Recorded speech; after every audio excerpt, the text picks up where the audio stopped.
सरल सब्जेक्ट राजस्थान का इतिहास एक ऐसा सब्जेक्ट जो आसानी से याद हो जाता है और यदि आप मेहनत करते हैं तो एग्जाम में क्वेश्चन का आंसर कभी गलत नहीं जाता। क्योंकि इस सब्जेक्ट में आप विगत क्लास में पढ़ रहे थे मारवाड़ ऑब्लिक जोधपुर का राठौड़ वंश। मारवाड़ या जोधपुर का राठौड़ वंश ये आप पढ़ रहे थे। ध्यान से सुने आप लोग। हाँ जी, इसमें विगत क्लास में आपको मैंने कई सारे शासकों से अवगत कराया। छोरे वंदना ध्यान दे। अवगत कराया आपने संस्थापक के रूप में किसको पढ़ा था? रावसिया को। किसको? रावसिया। रावसिया के बाद कुछ प्रमुख शासकों का उल्लेख किया गया, लेकिन राठौड़ वंश का प्रथम शक्तिशाली शासक किसे बताया गया? रावचूड़ा को। रावचूड़ा ने चूड़ासर तालाब कहां बनवाया था?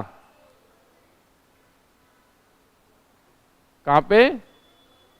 नहीं, आप देखें, देख लिया करो एक बार, कोई बात नहीं। नागौर में चूड़ासर तालाब का निर्माण करवाया। हाँ, नागौर देख लिया करो, घर पर रिवाइज नहीं करते हो, इसका बस यही है। अब ध्यान से सुने जी। इस चूड़ा के बाद मैंने आपको राव कान्हा के संदर्भ में बताया, राव रणमल के संदर्भ में कुछ जानकारी शेयर की, राव रणमल के बाद राव जोधा से आपको अवगत कराया, और राव जोधा के बाद आपने राव सातल पढ़ा। राव सातल के संदर्भ में मैंने सबसे बड़ी बात जो बताई वो थी कि गुड़ला त्योहार किस शासक से संबंधित? राव सातल से। ठीक भाई, घटनाक्रम जुड़ा हुआ था। इसी में आपने नेक्स्ट जो पढ़ा, राव सातल के बाद जो शासक बनता है वो राव सूजा बनता है। आपको मैं वंशावली पहले ही नोट करा चुका हूं। उस वंशावली के तहत आप देख सकते हैं कि भाई किसके बाद कौन शासक बनता है। विगत क्लास में मैंने पढ़ाया राव सातल। कौन सा शासक पढ़ाया? राव सातल। ध्यान से सुनना। और राव सातल जिसका शासनकाल 1489 से 1492 यही शासनकाल था। ठीक भाई। राव सातल के बाद शासक बना राव सूजा। कौन बना? राव सूजा। और राव सूजा के बाद शासक बना राव गंगा। ये वंशावली के तहत मैं आपको नोट करा चुका हूं। अभी इन शासकों के बारे में भी सामान्य से जो जीके के क्वेश्चन बनते हैं उनसे हम अवगत होते हैं। उसके बाद हम एक महत्वपूर्ण शासक से अवगत होंगे। एक महत्वपूर्ण शासक को पढ़ेंगे जिसका नाम होगा राम मालदेव, जो निश्चित रूप से सारे एग्जाम्स में बहुत ही महत्वपूर्ण है और उससे क्वेश्चंस एग्जाम में आते रहते हैं। ठीक भाई। अभी आप राव सूजा और राव गंगा के बारे में जो क्वेश्चन है उनसे अवगत हो जाएं। राव सूजा का शासनकाल 1492 से 1515 ये शासनकाल पढ़ा जाता है। राव सूजा से संबंधित जो क्वेश्चन हैं उन क्वेश्चनों को ध्यान से सुने। पहली बात, राव सूजा के समय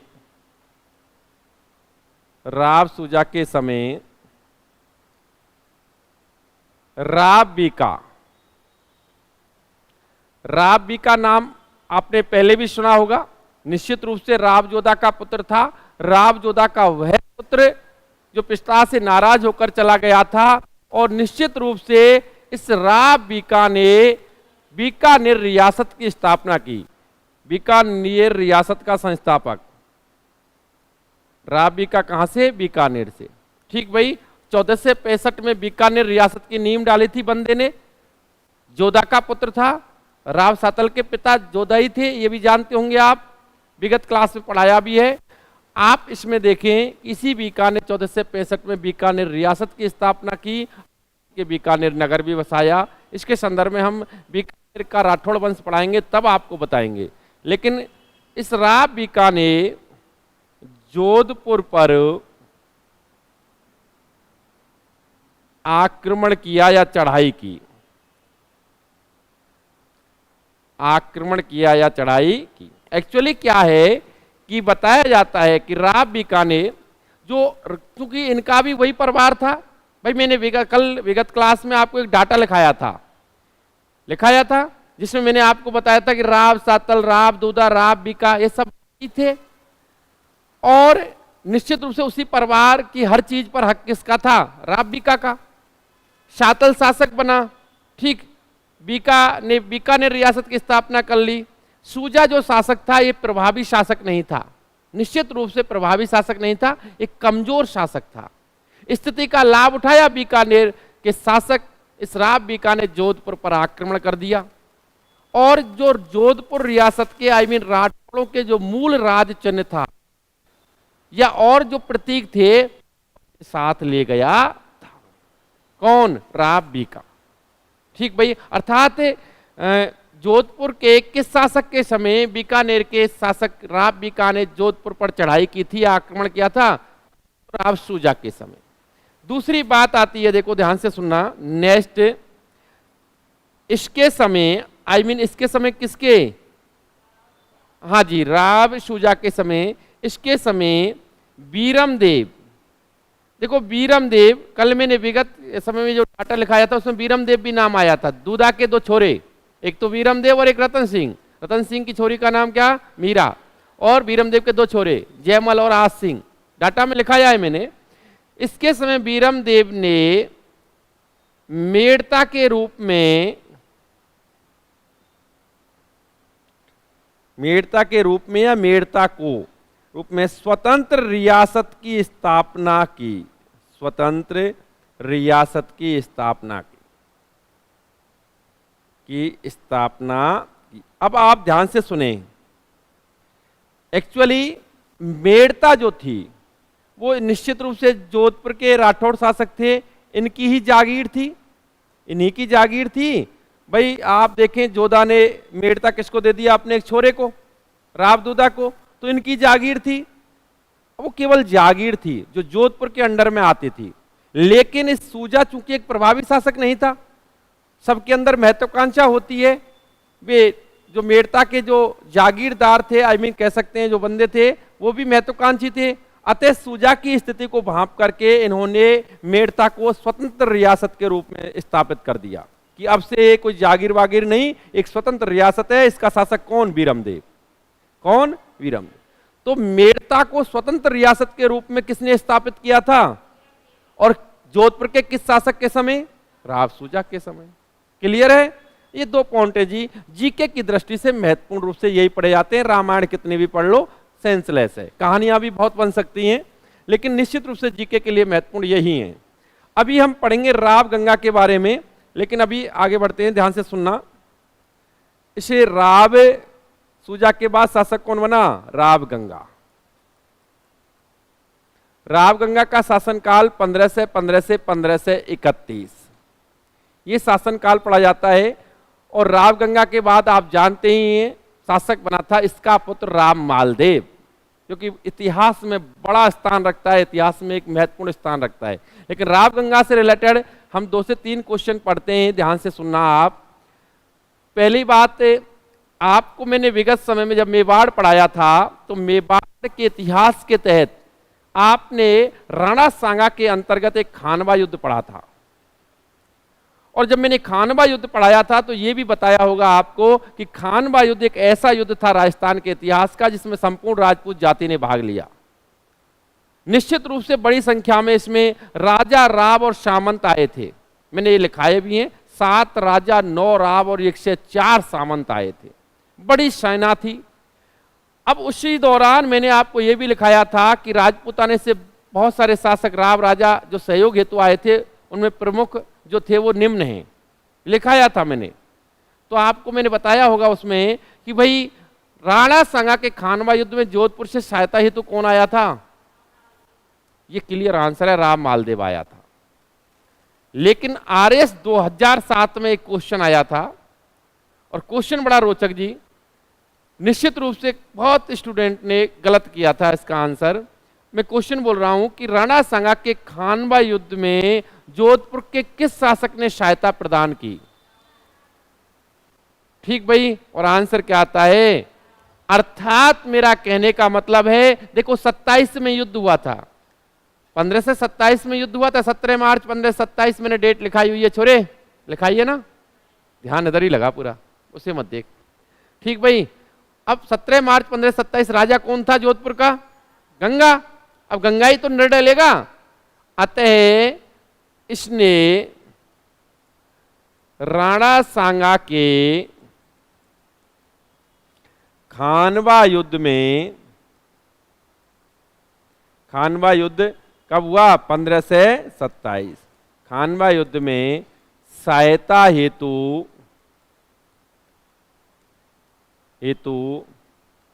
अपने पुत्र मालदेव को भेजा था। देखो मैं विगत समय में भी बता चुका हूं कि बंदे ने राव गंगा ने लगभग 4000 सैनिक अपने पुत्र के नेतृत्व में खानवा युद्ध में सहायता हेतु भेजे थे। तो सहायता किसने की? सहायता की गंगा ने। सहायता हेतु कौन गया? राम मालदेव। ठीक भाई, अब अगर देखो मैं राम मालदेव में इस टॉपिक पॉइंट को लिखाऊंगा नहीं, अगर बात आती है तो ये उस पर भी लागू होता है कि राम मालदेव खानवा युद्ध में सहायता हेतु गया था, ये बात विशेष ध्यान देना। नेक्स्ट बात करते हैं हम इसी में, इसके संदर्भ में एक और अगर इतिहास में देखें तो एक युद्ध और पढ़ा जाता है इसमें ही। किसके समय? राव गंगा के समय। और वो युद्ध होता है जिसका नाम होता है सेवकी का युद्ध या सेवकी गांव का युद्ध। सेवकी गांव का युद्ध समय 15 से 29, जिसमें एक तरफ होता है राव गंगा। वैसे आप जब पढ़ेंगे तो आपको आगे चलकर के अगर आप डीप जाते हैं, थ्योरेटिकल ज़्यादा पढ़ते हैं, ठीक भाई, तो निश्चित रूप से ये भी पता चलेगा ये राव गंगा था ना, ये बड़ा नशेड़ी था। ठीक भाई, नशेड़ी आई मीन अफीम वगैरह की पीक बहुत लगाता था, आई मीन कह सकते हैं उसका सेवन बहुत ज़्यादा करता था। ठीक, वो आपको आगे भी पता चल जाएगा थोड़ी देर में। राव गंगा और दूसरी तरफ था राव शेखा। देखो आपको मैं स्पष्ट कर दूं, क्योंकि अभी आप घर जाते हो, गाइडें पढ़ते हो, तो आपको ये राव शेखा के स्थान पर दौलत खां मिल सकता है। आपको रियल फैक्ट बता दूं, ये राव गंगा का चाचा था राव शेखा, अर्थात इससे पहले शासक आया सूजा, उस सूजा का तीसरा भाई था ये राव शेख, जिससे संघर्ष होता है, आई मीन अपने चाचा से ही संघर्ष होता है राव गंगा का। और इस चाचा की सहायता हेतु आता है, आपको बता दूं, दौलत खां। कौन आता है? दौलत खां, जो नागौर का सेनापति था। ये सेना सहित आता है, किसकी सहायता हेतु? राव शेखा के साथ। तो ये बात विशेष ध्यान रखना, एक्चुअली संघर्ष राव गंगा और राव शेखा के मध्य होता है। इस बंदे का नाम इसलिए आता है क्योंकि ये इसके सहयोग हेतु आता है। और इस युद्ध में विजय किसको मिलती है? ये तो आप जानते ही हो। इस प्रकार कंडीशन में मैं युद्ध लिखाता हूं तो जीतेगा कौन? बहुत अच्छी बात है वैसे ऊपर वाला ही जीतता है हमेशा, नॉलेज बहुत है जी। अब देखो इसके बाद, अभी आप जो राव गंगा पढ़ रहे थे, इसके बाद इसका छोरा शासक बनता है राव मालदेव, जो निश्चित रूप से इतिहास में एक बड़ा स्थान रखता है और आपके लिए एग्जाम की दृष्टि से तो बड़ा महत्वपूर्ण ही है। राव मालदेव, राव गंगा का शासनकाल आपने पढ़ा 15 से 15 से 31, यही पढ़ा। और राव मालदेव का शासनकाल 15 से 31 से 15 से 62। मैं आपको विगत समय में भी बता चुका हूं कि मैं जो शासनकाल है वो आपकी गवर्नमेंट किताबों से ही लिखाता हूं। ठीक, गाइडों में ऊपर नीचे हो सकता है, मुझे नहीं पता, लेकिन ये कंफर्म है, गवर्नमेंट किताबों के तहत है। राव मालदेव जिसका शासनकाल 15 से 31 से 15 से 62। दिक्कत कर रहा है देखना।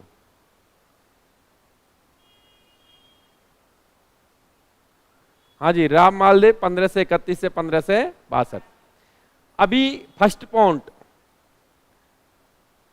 एक इतिहासकार हुए पंडित विश्वेश्वर नाथ रेव, उनके अकॉर्डिंग सुनना, इतिहासकार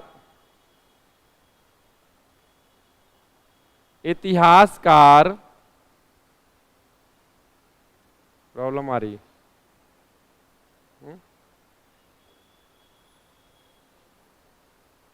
हटाता हूँ बैकग्राउंड।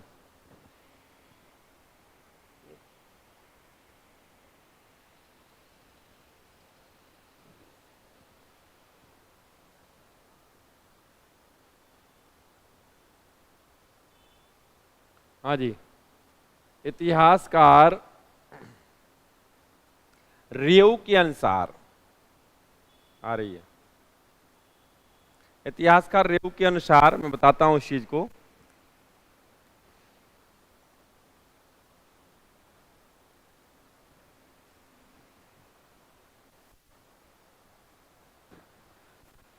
हाँ जी, ध्यान से सुने, इसमें थोड़ा ओवर राइटिंग हो रही है इसलिए दिक्कत आ रही है।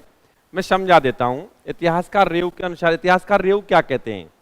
वैसे तो आप आकलन करें राम मालदेव का, उस समकालीन परिस्थितियों में पूरे राजपूताने का आकलन करें तो आपको एक बात पता चलेगी। जैसे कि इतिहास कंप्लीट आप पढ़ लोगे और इतिहास के तहत उस समय का आकलन करेंगे, आई मीन 1531 से 1562 का आकलन करेंगे, तो आपको पता चलेगा कि राजपूताने में यदि कोई सर्वाधिक शक्तिशाली शासक था तो वो कौन था? राम मालदेव। ये बात ध्यान रखना। अर्थात अपने समय का ये सर्वाधिक, राजपूताने में सर्वाधिक शक्तिशाली शासक था कहीं ना कहीं।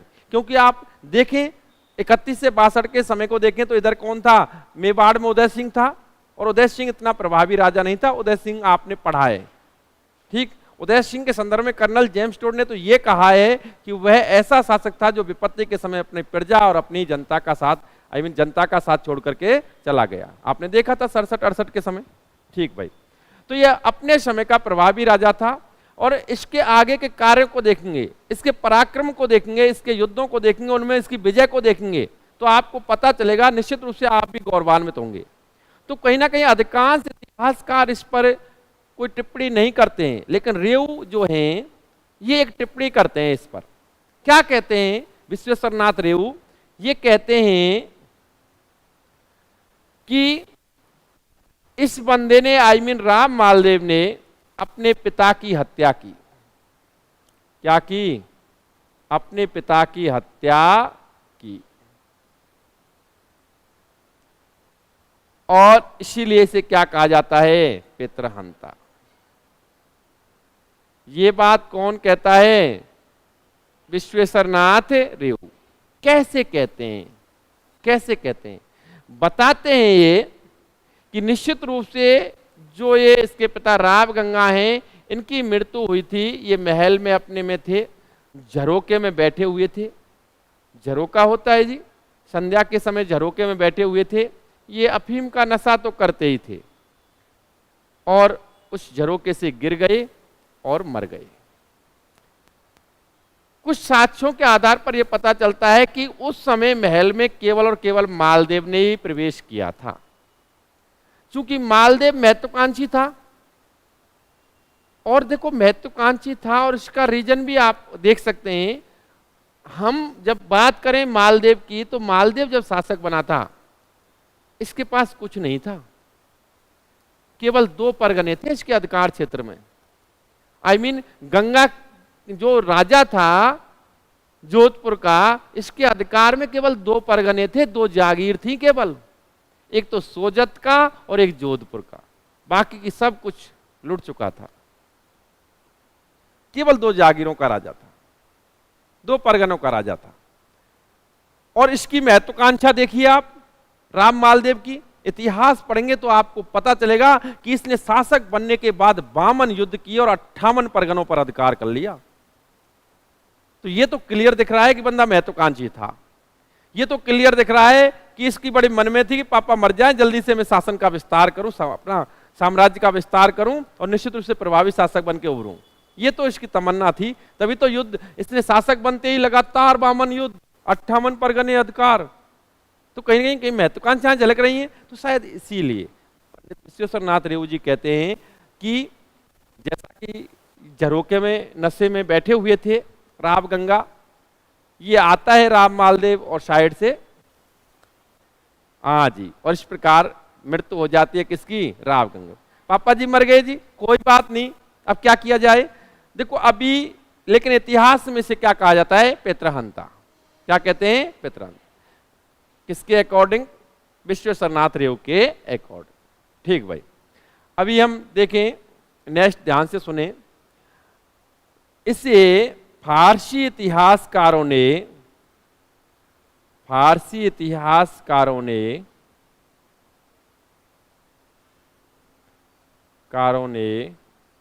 राम मालदेव को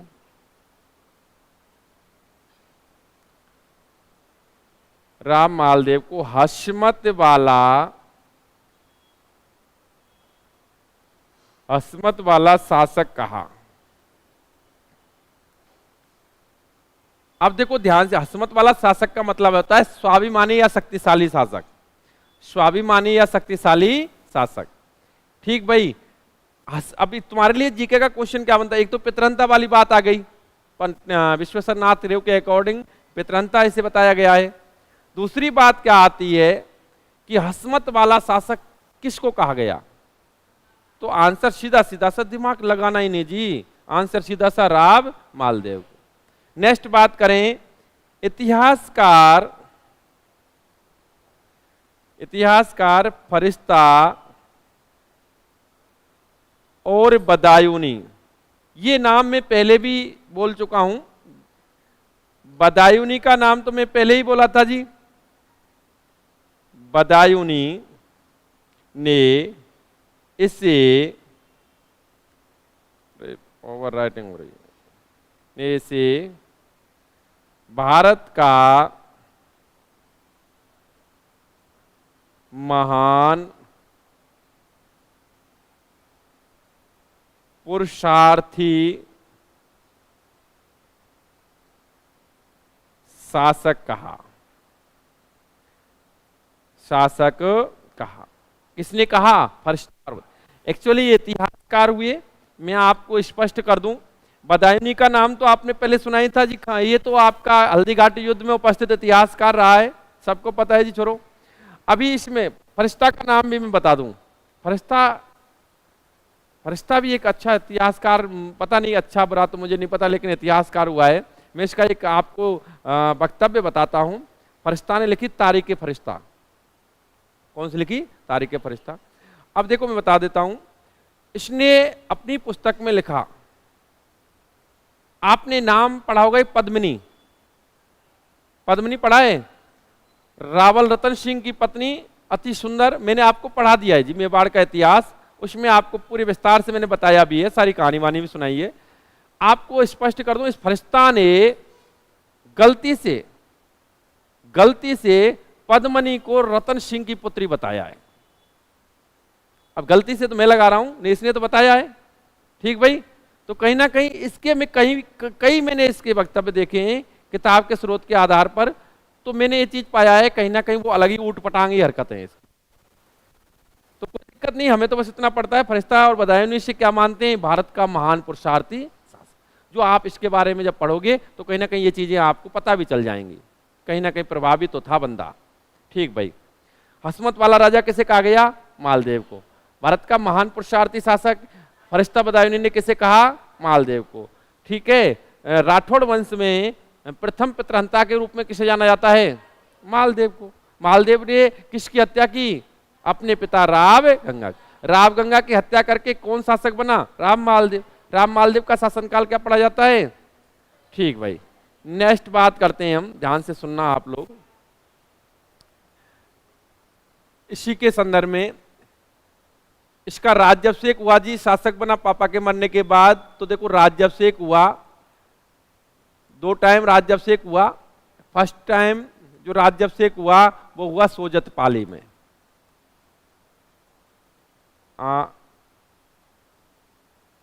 तत्कालीन समय में बात करें सोजत में हुआ था। और दूसरा आपको बता दूं, ये हुआ था मेहरानगढ़ दुर्ग में। मेहरानगढ़ में, और ये कहाँ है? जोधपुर में। यहां हुआ था इसका राज्याभिषेक। ठीक भाई, ध्यान से सुनना आप लोग।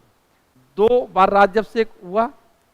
ठीक, 2 ही परगने थे, बंदे के पास ही 2 परगने थे। अब दोनों परगनों में करवा लिया जी। अभी सपोज करो भाई वो अपने 2 ब्रांच हैं तो दोनों ब्रांचों में स्वागत करवा लो, बस यही है ओपनिंग। अब यही कंडीशन थी, वरना के पास दो ही परगने थे और दो ही परगनों में जाके राज्यभिषेक करवा लिया, वहां भी करवा लिया और वहां भी करवा लिया। शासक बना, अभी मैंने बताया यह जब शासक बना तो इसके अधिकार क्षेत्र में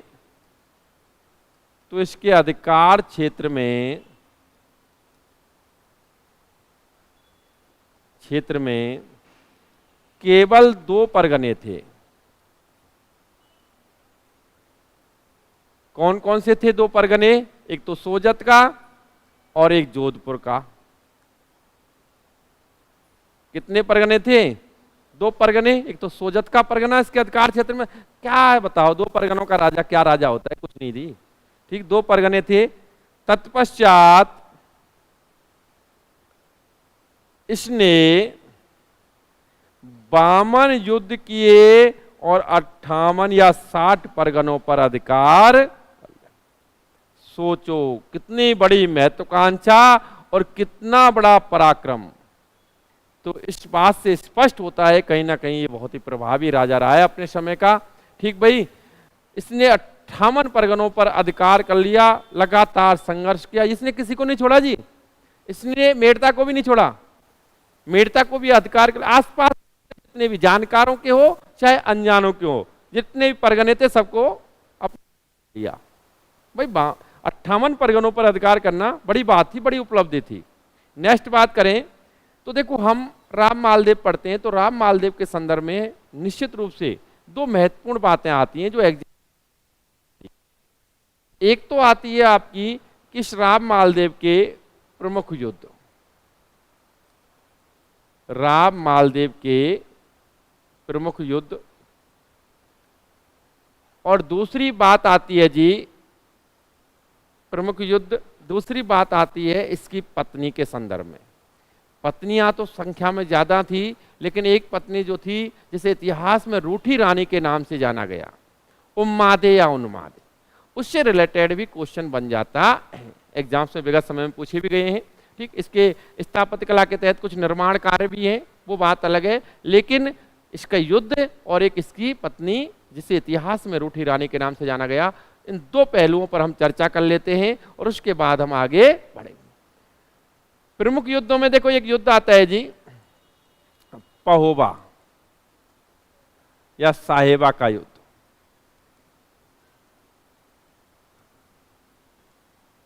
पता होगा ये कब हुआ? 1541 में। एक तरफ राम मालदेव और दूसरी तरफ कौन था? राव जैतसी। राव जैतसी कौन था? बीकानेर का शासक, बीकानेर का शासक। अब इस घटनाक्रम को तो मैं बताऊंगा जी क्या हुआ था, कैसे हुआ था। नेक्स्ट जो चर्चित युद्ध पढ़ा जाता है दूसरा, वो होता है जी ग्रीष्मेल या जैतारण का युद्ध। ये पढ़ा जाता है जी 1544, 5 जनवरी 1544 को हुआ था। इसमें एक तरफ शेरशाह सूरी और दूसरी तरफ था राव मालदेव। अच्छा, निश्चित रूप से राजस्थान इतिहास में जब हम युद्ध पढ़ते हैं तो कहीं ना कहीं ये बड़ा चर्चित और प्रसिद्ध युद्ध होता है। ठीक भाई, कई सारे एग्जाम्स में कई बार ये पूछा गया है, इससे रिलेटेड जानकारी भी पूछी गई है। ये युद्ध की बात करें हम, देखो प्रमुख युद्धों के तहत युद्ध तो बड़ी संख्या में किए हैं इसने, मेड़ता को भी नहीं छोड़ा, और भी कई सारे परगने थे जिन पर अधिकार किया, लेकिन प्रमुख रूप से युद्ध के रूप में हम देखें तो पहोबा का युद्ध, साहेबा का युद्ध। ठीक भाई, अगर देखें तो ये गंगानगर में स्थित है। यहां देखें तो युद्ध हुआ 1541 में। एक्चुअली बीकानेर पर आक्रमण किया। किस पर आक्रमण किया? ठीक, बीकानेर पर इसका अधिकार करने का प्रयास था। इसी कारण बीकानेर का शासक राव जैसी सेना लेकर आता है, इधर राम मालदेव भी सेना लेकर जाता है। इसके वीर सेनापति थे जैताकूपा, उनके नेतृत्व में सेना जाती है। राव जैसी से संघर्ष होता है पहोबा नामक स्थान पर, और संघर्ष के तहत राव जैसी मारा जाता है। मर गया जी। मर गया। और बताया जाता है कि बीकानेर पर इस राम मालदेव का अधिकार हो जाता। अब इस युद्ध में अभी युद्ध पे ही चर्चा करें तो पहोवा का युद्ध कब हुआ, किस किस के मध्य हुआ, कौन जीता, राम मालदेव। ठीक भाई, किस युद्ध में, अब बीकानेर पढ़ोगे आप निश्चित रूप से, बीकानेर के राठौड़ पढ़ोगे तो उसमें भी ये बात बताई जाएगी क्योंकि ये मरेगा जैसी।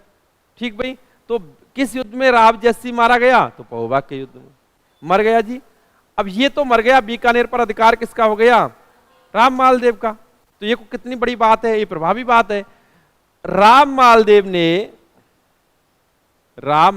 ने बीकानेर का प्रशासक नियुक्त किया।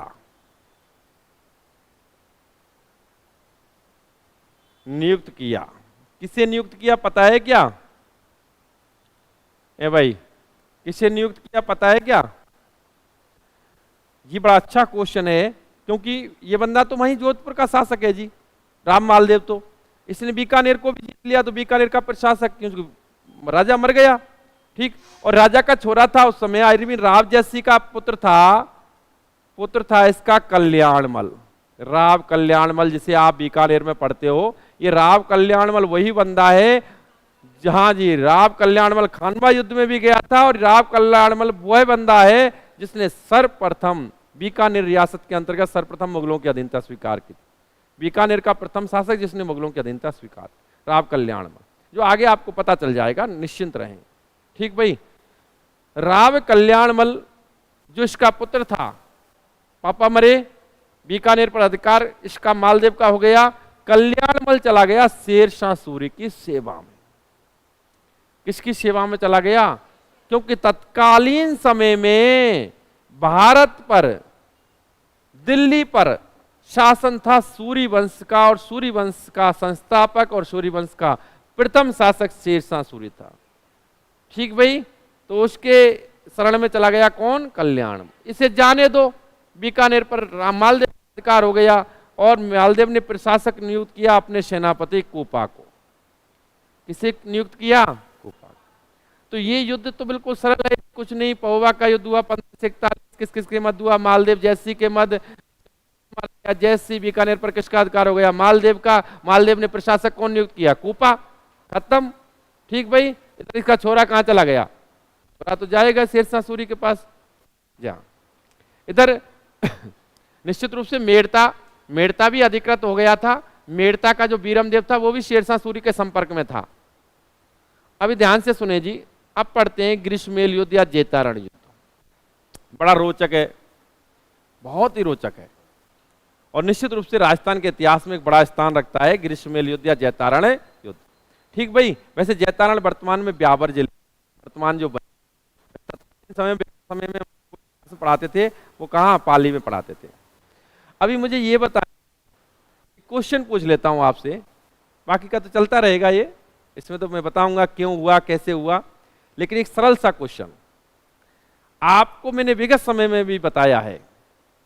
आपको मैंने बताया था कि एक चर्चित युद्ध हुआ 1303 में, और वो युद्ध हुआ था चित्तौड़ का, प्रथम शाखा घटित हुआ था। चित्तौड़ पर आक्रमण किया था अलाउद्दीन खिलजी ने।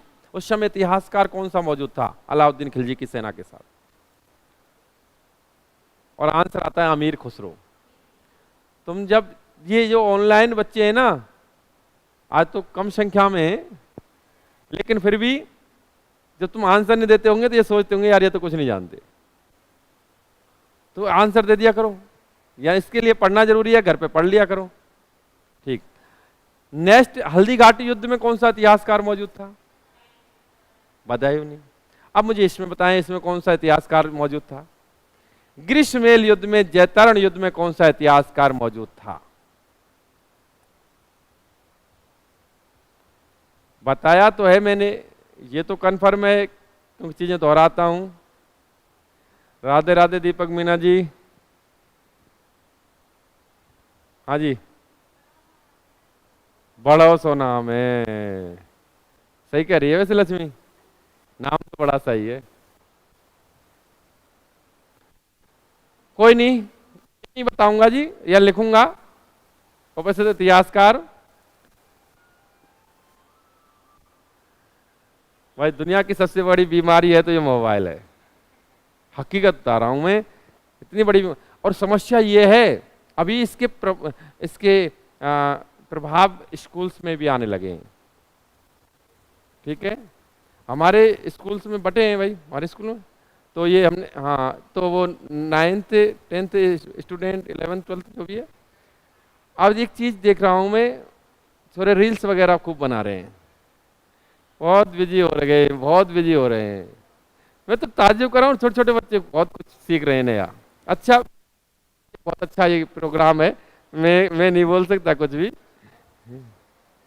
हाँ, सुने ध्यान से,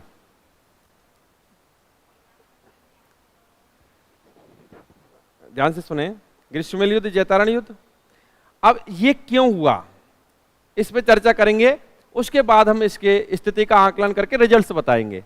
हम यहां देखें कि आपने राम मालदेव नाम देखा और शेरशाह सूरी देखा। भाई राम मालदेव से तो आप वाकिफ हो, जोधपुर का शासक, पापा गंगा, बाकी ये भी पता है। आप इससे वाकिफ नहीं हो शायद, अगर कुछ स्टूडेंट होंगे तो बात अलग है, लेकिन जो नहीं है वो ध्यान है कि शेरशाह सूरी कौन है, अचानक से कहां से आ गया, ये कैरेक्टर तो हमारे यहाँ था ही नहीं अभी। ठीक भाई, ये शेरशाह सूरी कौन है इसको जानो। शेरशाह सूरी निश्चित रूप से एक अफगानी शासक के रूप में यहाँ स्थापित हुआ था, वो बात अलग है, लेकिन इसने संघर्ष किया था मुगल शासक हुमायूं से। आप इंडियन हिस्ट्री पढ़ते हो तो हुमायूं के साथ इसने संघर्ष किया था, युद्ध किया था। हुमायूं और इसके मध्य जो प्रसिद्ध युद्ध हुए थे, एक तो चौसा का युद्ध, एक बिलग्राम या कन्नौज का युद्ध 1539 1540। दोनों युद्धों में पराजित किया किसको, हुमायूं को, और हुमायूं को पराजित करके ये दिल्ली की गद्दी पर बैठ गया और इसी बंदे ने सूरी वंश की स्थापना, बन गया जी दिल्ली का शासक। ठीक भाई, अब दिल्ली का शासक तो ये बन गया, भाई इससे क्यों लड़ने आ रहा है ये, मालदेव से लड़ने का क्या औचित्य था, इस पर वर्क करें तो हम बता दें आपको कि जब हुमायूं को इसने पराजित किया था तो बताया जाता है उस समय इससे राम मालदेव ने हुमायूं को सहायता का आश्वासन दिया था, सहायता की पेशकश की थी हुमायूं से कि हुमायूं जी आप आओ, मैं आपकी सहायता करूंगा, मुझसे आप सहायता मांगो, मैं आपकी सहायता करूंगा और मिलकर शेरशाह सूरी को हराएंगे। उस समय हुमायूं ने इसकी सहायता स्वीकार नहीं की सहायता स्वीकार। उस समय हुमायूं को अपने भाइयों से आसरा था, उनकी बात अलग है, इंडियन हिस्ट्री में पढ़ने के लिए काफी है उसमें। लेकिन बाद में भी हुमायूं ने सहायता, जब हुमायूं को अपने भाइयों से पूर्ण सहयोग नहीं मिला तो हुमायूं ने बाद में सहायता भी मांगी थी राम मालदेव से। लेकिन उस समय तक, यानी कन्नौज के युद्ध के बाद, शेरशाह सूरी ताकतवर हो चुका था, शेरशाह सूरी की सेना में बड़ा इजाफा हो चुका था। शेरशाह सूरी से अब राम मालदेव संघर्ष करने की स्थिति में नहीं था। तो बताया जाता है उस समय भी इस राम मालदेव ने सहायता का आश्वासन दिया था कि भाई मैं ज्यादा सहायता नहीं कर सकता तेरे लिए, लेकिन फिर भी मैं तुझे बीकानेर का परगना दे दूंगा और उस परगने के जो सैनिक वगैरह है उनके आधार पर तो शेरशाह सूरी तो लड़ ले।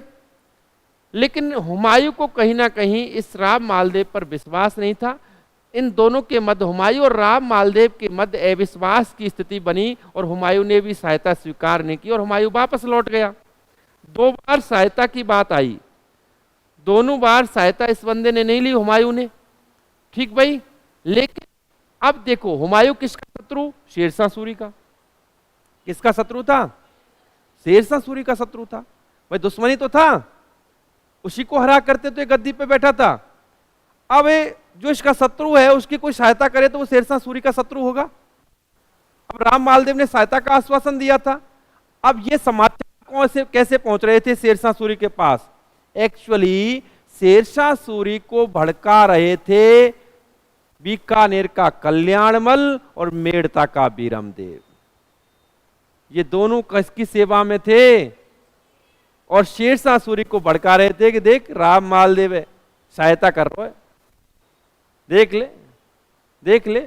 और निश्चित रूप से शेरशाह सूरी को यह एहसास भी हो गया था कि राजपूताने में यदि सर्वाधिक शक्तिशाली बंदा है तो कौन है, और मालदेव की शक्ति बढ़ती जा रही है।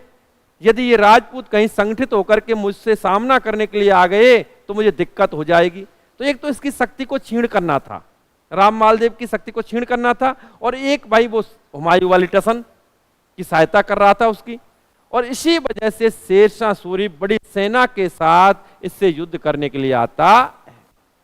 इधर शेरशाह सूरी आता है जी, और शेरशाह सूरी ग्रीष्ममेल नामक स्थान पर अपना पड़ाव डाल देता है सेना सहित।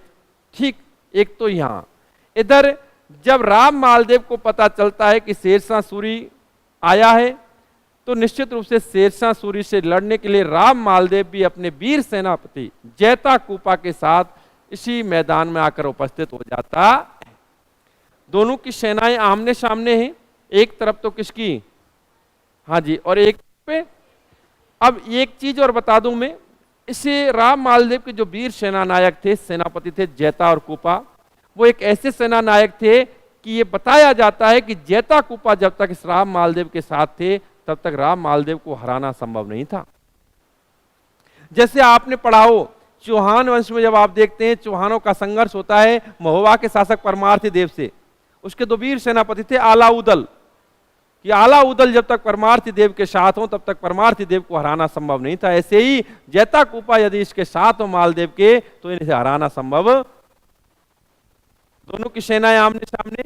इतिहासकार जो उपस्थित था उसका नाम मैं अभी बता ही दूंगा। ग्रीष्ममेल युद्ध में उपस्थित इतिहासकार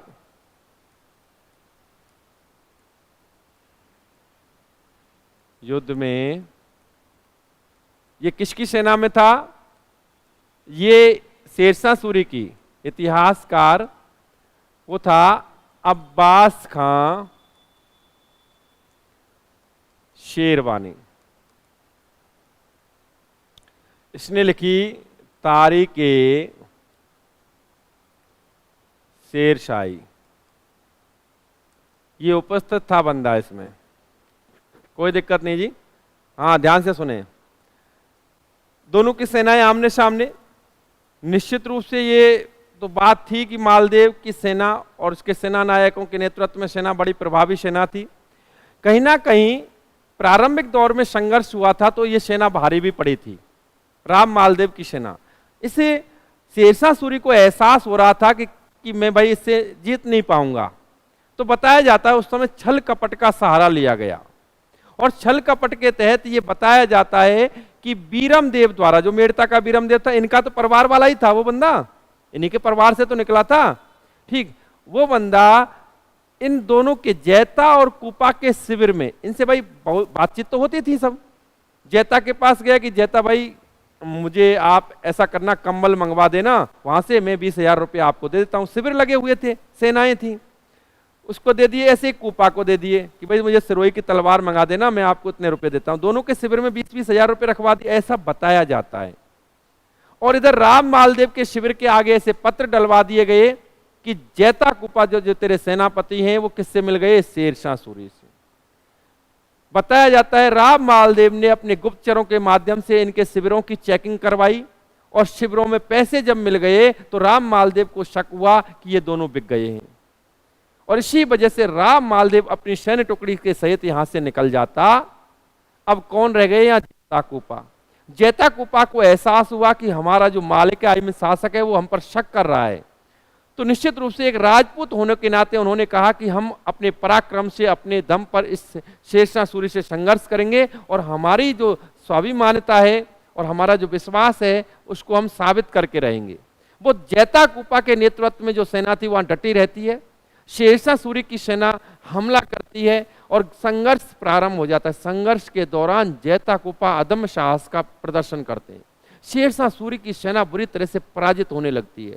शेरशाह सूरी की सेना में भगदड़ मच जाती है। लेकिन उसी समय शेरशाह सूरी की सहायता हेतु अतिरिक्त सेना लेकर आता है एक जलाल खां जलवानी। शेरशाह सूरी की सहायता हेतु अतिरिक्त सेना लेकर कौन आया, शेरशाह सूरी की सहायता हेतु शेरशाह सूरी की सहायता हेतु अतिरिक्त सेना लेकर आया। अतिरिक्त सेना लेकर आया, और आंसर आता है जलाल खां जलवानी। जलाल खां जलवानी। मैं आपको स्पष्ट कर दूं, ये बंदा अतिरिक्त सेना लेकर आता है। इधर एक नई ऊर्जावान सैन्य टुकड़ी आ गई। पहले से ही शेरशाह सूरी की सेना में बड़ी संख्या थी, अब निश्चित रूप से एक बहुत घातक प्रहार किया जाता है और संघर्ष के तहत बड़ी मुश्किल से इस शेरशाह सूरी इस जैताकूपा की सेना को परास्त करता है और संघर्ष के तहत जैताकूपा मारे जाते, और इस प्रकार बड़ी मुश्किल से शेरशाह सूरी को इस युद्ध में विजय मिल जाती। बताया जाता है कि शेरशाह सूरी को इस युद्ध में बड़ी मुश्किल से विजय मिली, अतः शेरशाह सूरी ने इस युद्ध को जीतने के बाद एक टिप्पणी की थी, एक वक्तव्य बोला था कि मैं मुट्ठी भर बाजरे के लिए हिंदुस्तान की बादशाहत दांव पे लगा।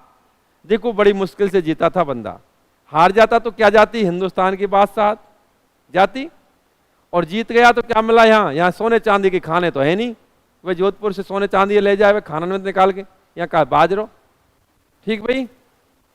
तो इसीलिए इसने वक्तव्य कहा था कि मैं मुट्ठी भर बाजरे के लिए हिंदुस्तान की बादशाहत दांव पे लगा बैठा, और बड़ी मुश्किल से इस युद्ध को जीत पाया था। और इसको जीतने के बाद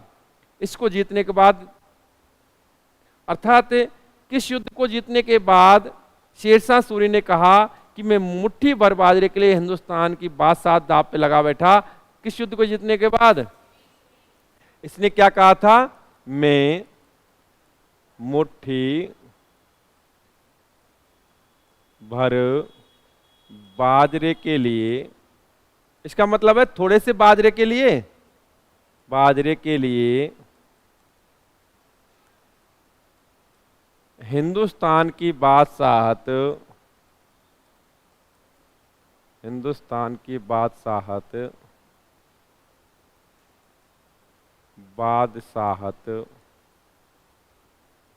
दाव पे लगा बैठा। अच्छा, ये क्वेश्चन आया था सेकंड ग्रेड में। मैं एक क्वेश्चन पूछता हूं आपसे, अभी मैं इसको नोट कराऊंगा, क्योंकि इसके बाद आप देखेंगे तो राम मालदेव के संदर्भ में जो इसकी पत्नी रूठी रानी उम्मादे के बारे में पढ़ा जाएगा, जो निश्चित रूप से अभी लिखाने के बाद ही पढ़ा जाएगा, अगली क्लास में हो पाएगा। लेकिन अभी मैं आपसे एक क्वेश्चन और छोड़ देता हूं। सेकंड ग्रेड में आया हुआ क्वेश्चन है कि जब राम मालदेव ने जोधपुर पर अधिकार कर लिया तो उसने जोधपुर का प्रशासक किसे नियुक्त किया था। ये क्वेश्चन ध्यान रखना। शेरशाह सूरी ने, दोबारा से रिपीट कर देता हूं क्वेश्चन, कि शेरशाह सूरी ने जब जोधपुर पर अधिकार कर लिया तो जोधपुर का प्रशासक किसे नियुक्त किया था। प्रशासक, ये सेकंड ग्रेड में आया हुआ क्वेश्चन है, आपको आंसर देना है। लेकिन अभी आप ये नोट करेंगे, क्योंकि अब जो मैटर है, चाहे वो रूठी रानी उम्मादे का हो चाहे अन्य क्वेश्चन हो, उनको आपको नेक्स्ट क्लास में ही पढ़ाया जाएगा। अभी आप ध्यान से इसको सुने भी, नोट करें जी। जेकब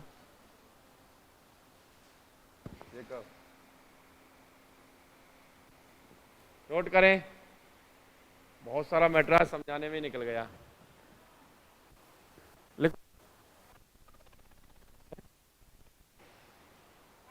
और है क्या, अरे तेरी इतना है, समझाने में निकल गया आज। कर दिया, लिखो। हाँ ऐसे लिख